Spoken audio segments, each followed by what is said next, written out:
Our people know what to do. And if they make a mistake, we come back and we talk about it. Remember, one person might make the wrong decision, but if it affects the company, we got to sit down together and decide what did we do wrong here and what do we do on the next step. I'm assuming that with the importance that you put on growing talent within, that one of the responsibilities of your leaders is developing other leaders. Absolutely.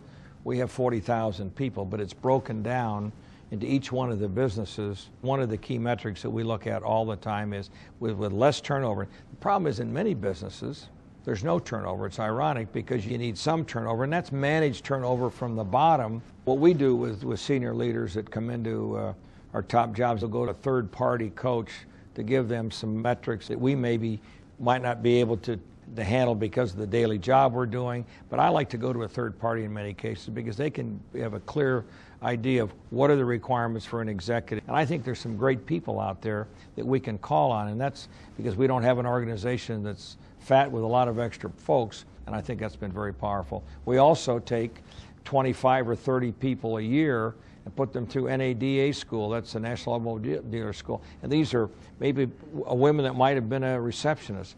Someone might have been a service manager. Someone might have been a sales manager. We want to go down in the organization to be sure that we're looking at a cross-section of potential talent that can help run the company, because we've got to be a diverse company. We're living in a diverse society today. We're looking at all aspects of the requirements of a job, but also all the right people that can take on that responsibility.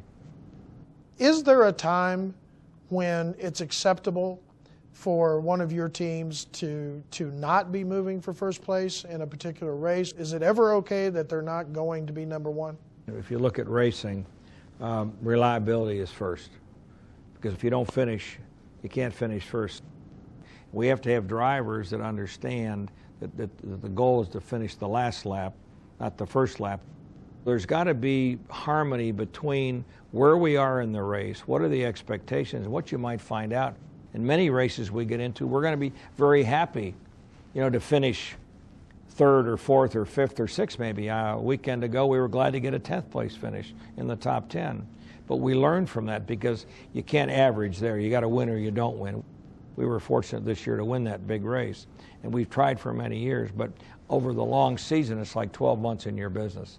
You don't make it all in the first quarter, and you lose it in the second and make it in the third and lose it again in the fourth. There's got to be a continuity through the entire year, and sometimes it's seasonality that affects you, or it might be you're making an acquisition. Sometimes integration takes time.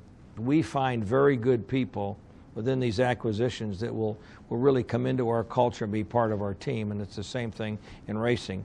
We cannot have turnover. We got to build from within.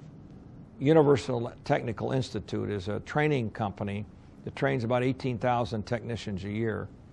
And we take many of those young people and put them on the race team.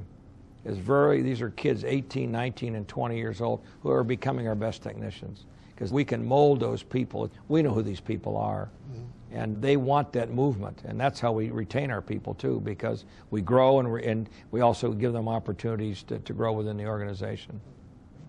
If I were to go into your organization, to go to one of your middle managers, and I were to say, what's the overall objective of Penske Truck Leasing? What do you imagine would be the response I would get? First thing, we're going to take care of our customer. I think we build from there, and that's what we have to be able to sell to the next potential customer. Here's a group of existing customers that we have. We don't turn them over. We have a process here. We have the best network. And I think the people themselves, the type of people that we've been able to attract, understand that the core values of our company is right around the customer. And of course, if the customer is satisfied, your company's going to be successful. Roger, thanks for spending a few minutes with us.